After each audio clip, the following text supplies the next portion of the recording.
परमात्मा ने इतनी सुंदर सृष्टि बनाई है और इस सृष्टि को देख करके व्यक्ति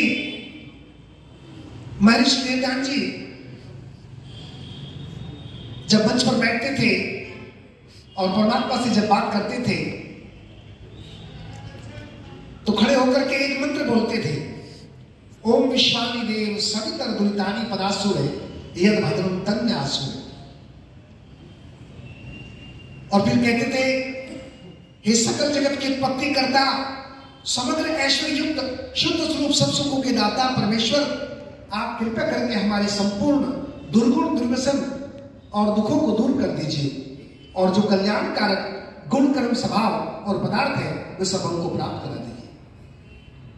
फिर परमात्मा से जब महर्षि दान जी 2 बजे अपना बिस्तर छोड़ देते थे तो बैठ करके परमात्मा से किस तरह बात करते थे। सत्संग गुटकी के अंदर उस सबसे पहले पन्ने पर लिखा हुआ है, हे सर्वाधार सर्वंतर्यामी परमेश्वर, आप अनंत काल से अपने उपकारों की वर्षा किए जाते हो। प्राणी मात्र की संपूर्ण कामनाओं को प्रतिक्षण पूर्ण करते हो। जो हमारे लिए हितकर है उसे बिना मांगे ही स्वयं हमारी झोली में डालते जाते हो। तुम्हारे आंचल में अविचल शांति तथा आनंद का वास है। तुम्हारी चरण संग की शीतल छाया तुरंत रखती है, शाश्वत सुख की उपलब्धि है। हे जगत पिता परमेश्वर, हमें सच्ची श्रद्धा तथा विश्वास हो, हम तुम्हारी अमृतमयी गोद में बैठने के अधिकारी बने। अंतःकरण को बलिद बनाने वाली स्वार्थ तथा संकीर्णता की संरक्षित भावनाओं से हम ऊंचे उठे। काम, क्रोध, मद, लोभ, ईर्ष्या, द्वेष इत्यादि कुटिल भावनाएं तथा मलिन वासनाओं को हम दूर करें। अपने हृदय की आसुरी प्रवृत्तियों के साथ युद्ध में विजय पाने के लिए प्रभु हम तुम्हें पुकारते हैं, तुम्हारा आंचल पकड़ते हैं। हे परम पावन प्रभु, हमें सात्विक प्रवृत्तियां जागृत हो। क्षमा, सरलता, अहंकार शून्यता हमारी संपत्ति है, इसे अपनी सेवा में लेकर कृतार्थ करें। और महर्षि दान जी खड़े हो जाते थे और कुछ दूर दौड़ते थे और दौड़ करके फिर एक स्थान पर बैठते थे तो प्राणायाम को भेजते थे। सबसे पहले वो ये देखते थे कि मेरी नाड़ी सूर्य नाड़ी चल रही है, चंद्र नाड़ी चल रही है। यदि सूर्य नाड़ी चलती है तो मनुष्य के अंदर अच्छे भाव उत्पन्न होते हैं, और यदि चंद्र नाड़ी चलती है तो मनुष्य के अंदर स्थिरता अस्थिरता आती है। और वो सूर्य नाड़ी चलाने के लिए ऋषि दान जी लेट जाते थे और लेट करके सूर्य नाड़ी को चालू कर देते थे और प्राणायाम करके और वो दूर दूर तक भागते थे और भागते फिर उधर से आते थे। कई किताबों में लिखा है कि एक व्यक्ति कहता है कि मैंने महर्षि दान जी को देखा और मैं ऋषि दान जी के पीछे भागा, लेकिन महर्षि दान जी इतने तेज भागे कि आंखों से ओझल हो गए। तो कवि ने बड़े सुंदर भाव लिखे, अपनी सुनाओ या जग की सुनाओ, ऋषिवर की सुनाओ तुमको, जीवन की कहानियां, जीवन की कहानियां। अपनी सुनाओ या जग की सुनाओ, ऋषिवर की सुनाओ तुमको, जीवन की कहानियां, जीवन की कहानियां। जीवन में मेरे फूल खुशबू का खिला, जीवन में मेरे फूल खुशबू का खिला। अभय दयानंदी पावन गुरुवर है मिला, अभय दयानंदी पावन गुरुवर है मिला। मिला है अरवेद मिला है, ये जीवन रज से जुड़ा है। वेद मिला है, ये जीवन यज से जुड़ा है।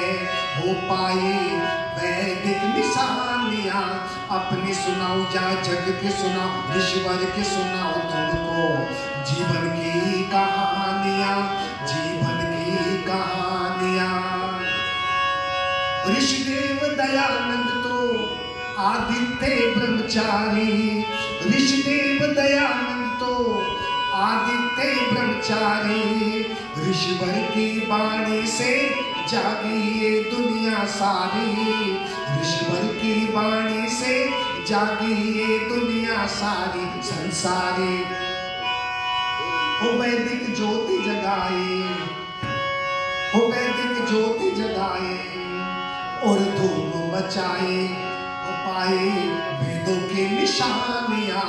अपनी सुनाओ या जग के सुनाओ, ऋषिवर के सुनाओ तुमको जीवन की कहानियां, जीवन की कहानियां।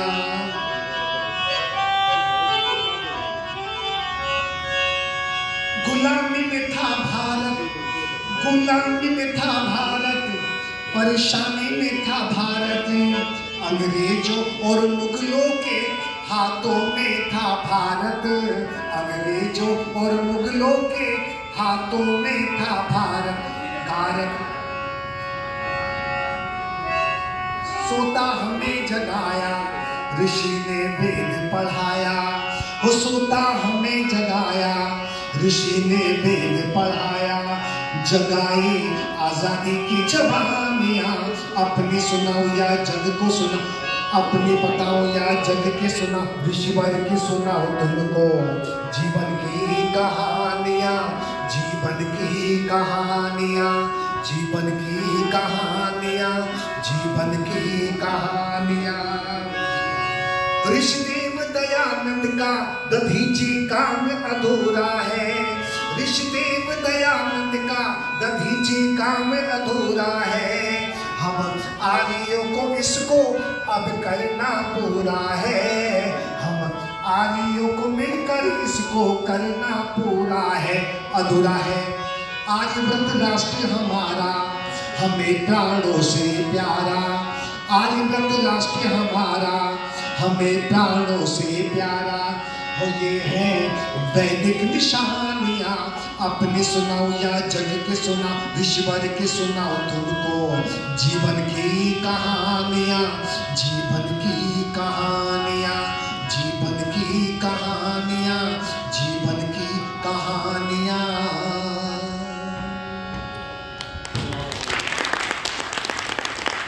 अब हमारे बीच में हमारे आइए हमारे बीच में प्रसिद्ध तबला वादक आदरणीय धर्मेंद्र जी पधार चुके हैं और मेरे एक प्रसिद्ध गजल लिखा हुआ है और आधुनिक स्तर से लिखा है, तो मैं आपके सामने प्रस्तुत कर रहा हूं। उसके बाद हमारे बीच में अनेक विद्वान आपके बीच में हैं, बहुत अच्छा आपको अमृत देंगे। तो आइए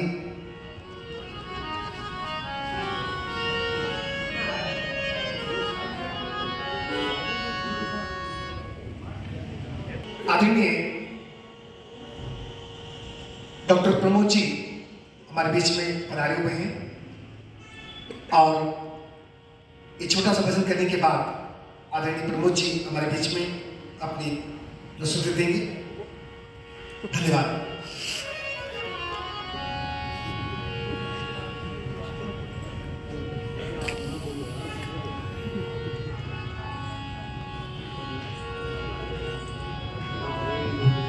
तो हमें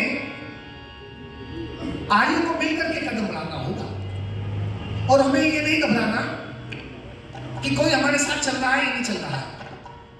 हमें प्रेम से सबको राष्ट्र की बातें बतानी है। भारत सरकार इस विषय पे आश्वस्त है कि आर्य जन लोग जो कदम से कदम बढ़ा रहे हैं वो ठीक चल रहे हैं।